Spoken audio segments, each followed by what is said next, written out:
Kita jumpa lagi di kanal Sunda Kang Yadi. Saya akan melanjutkan materi tentang mengolah sawah yang dilanjutkan dengan mengolah padi. Jadi yang terakhir itu sampai mengolah sawah. Jadi setelah ditunggu lama, padi akan memasuki masa bunting, toreuneuh disebutnya. Jadi untuk siap mengeluarkan padi. Nah lanjut, setelah itu keluarlah padinya. Nah kalau udah situasi seperti ini disebutnya bener hijau atau sudah isi tapi masih hijau. Nah berikutnya adalah panen. Panen sawah dengan panen ladang itu beda.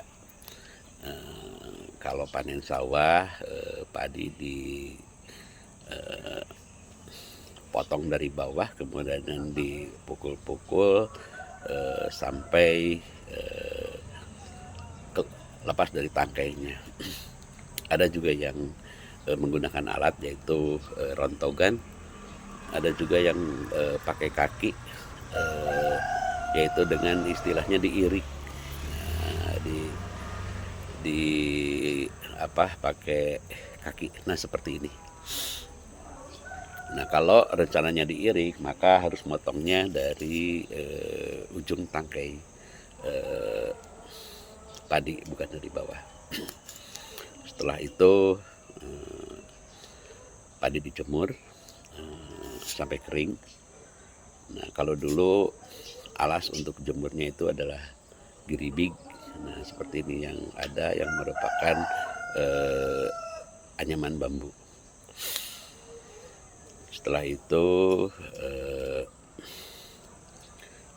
padi dijemur, dihear-hear lah istilahnya itu sampai posisi kering. Nah udah kering itu baru ditapi. Ditapi itu untuk memisahkan mana yang padi isi, mana yang padi kosong. Jadi kalau yang isi itu berat, jadi ketika ditapi jatuh, tapi kalau yang kosong akan ke bawah angin, seperti itu. Nah setelah itu baru dikemas.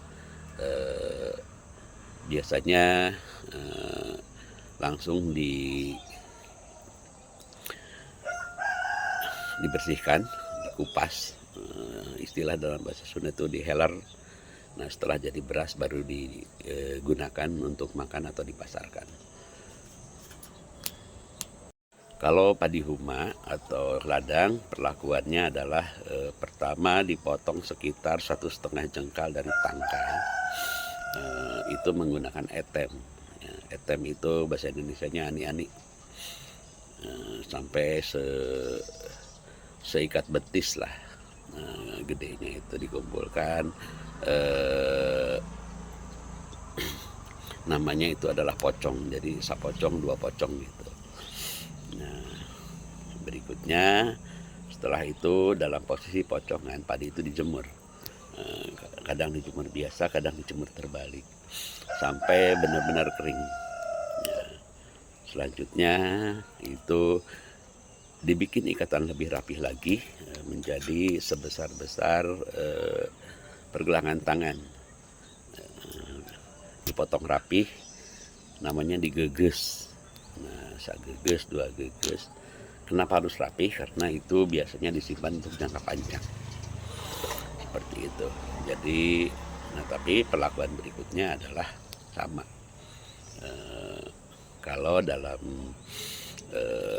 model lama itu ada yang ditutup, jadi nutuk gitu. Jadi perlengkapan nutuk itu ada halu. Halu itu alat tumbuk, kemudian ada jubleg. Jubleg itu seperti nampan untuk menumbuk tapi untuk 1 orang. Tapi kalau untuk yang banyakan, yang panjang itu namanya lisung. Nah setelah itu sama saja, ditapi lagi, dibuang selaput halusnya, berasnya dibersihkan, setelah itu dikemas. Terima kasih.